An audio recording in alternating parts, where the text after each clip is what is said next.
What is going on, guys? Pat in the shop, and tonight I wanted to show you this 403 Olds. We're finishing it up on it, and I particularly wanted to talk about the Pro Comp heads we're using on it. Let's check it out.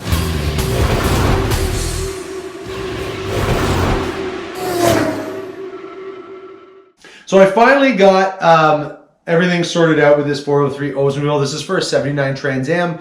The customer swapped out for a 455 years ago, and now he's putting the original 403 in it. He wanted it rebuilt. It was beat up, sitting on the garage floor for a long time. Turns out it had a few bent rods in it. We end up reusing the crankshaft. We put some H-beam rods, and we end up putting some 24 thou over pistons in it. So nice bottom end, decent build. But the problem with these heads, or with these engines, is we have very limited to what cylinder heads we can use. I went back and forth with them. We're already over budget on this motor. So I wanted to use the new Edelbrocks, but we decided on the Pro Comps or the Speedmaster heads as a good alternative to meet in the middle. So I didn't have to reuse the stock heads. We didn't have to go with the Edelbrocks. Right now, with especially here, the prices for this stuff is crazy. So this was kind of a nice compromise. I do get a bit of a discount on these, so I just passed that discount on to him. But as some of the people said when I made a video about these before, some guys claim they're a direct bolt-on, but they're really not for these heads. These heads for these 403 blocks and a lot of the small block old stuff. These are more of a direct bolt-on for a 455 or something like that, rather than these smaller engines. I'm going to show you some of the stuff I ran into, some of the stuff I would suggest you doing, and it might help you make a decision if you're thinking about trying these heads. There was some stuff that was kind of a pain in the butt, and I find just these engines, the Oldsmobiles, the Pontiacs, they are more finicky with part fitments and stuff like that than the Chevy stuff. But we're getting through it, and we're getting this thing just about finished up. So let me show you the first issue.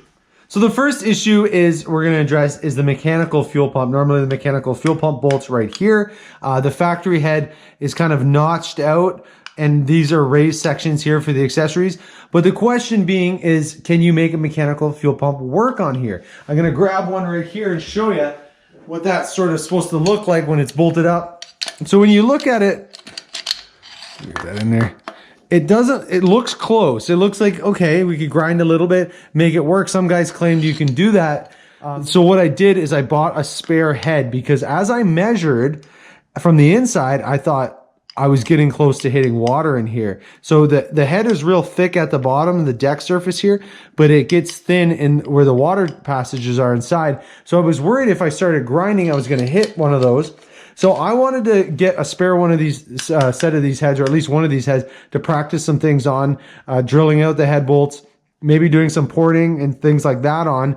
So I ordered a spare casting, just like a bare casting, just to try some of this stuff on. And I'll show you exactly what happens if you try to grind your head to make a mechanical fuel pump hit, or make a mechanical fuel pump fit on this block. So if you want to make it fit, that's what you're going to end up with. Obviously, that's no go.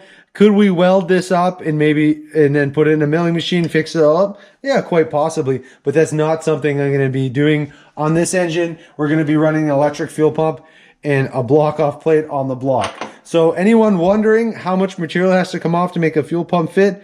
Well, enough to ruin the head, unless you get real tricky with some welding, which I actually might do. Like I said, I'm gonna play with this head a little bit and maybe use it in another, like, dyno mule or something.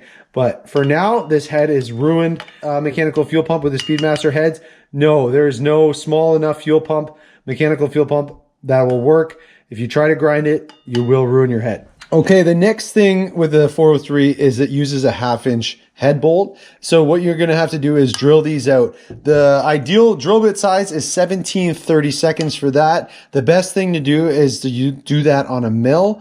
If not, you can carefully do it on a drill press. You just want to make sure the head is flat, and you're going to want to drill it from the deck surface in. So this side, you're going to be drilling from this side down in. The end ones are pretty countersunk already to 1/2 inch, so you're not going to have to do much drilling on those. But these ones, just take your time. Again, a milling machine would be ideal. But you can do these with a drill press if you're careful. Make sure everything's flat and square, and just take your time, 17 to 30 seconds. So on this build, I'm using a retrofit roller cam.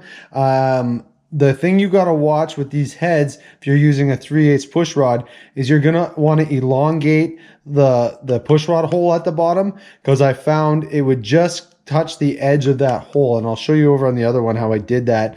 But you want to elongate that hole. This probably only applies if you're using the retrofit rollers, just because it brings the lifter body so much taller, it brings the push rod up, changes that angle slightly. I doubt you'd have that problem. Maybe even if you're using a flat tappet lifter, especially using a 3/8 push rod. The other thing I had an issue is with the rocker arms.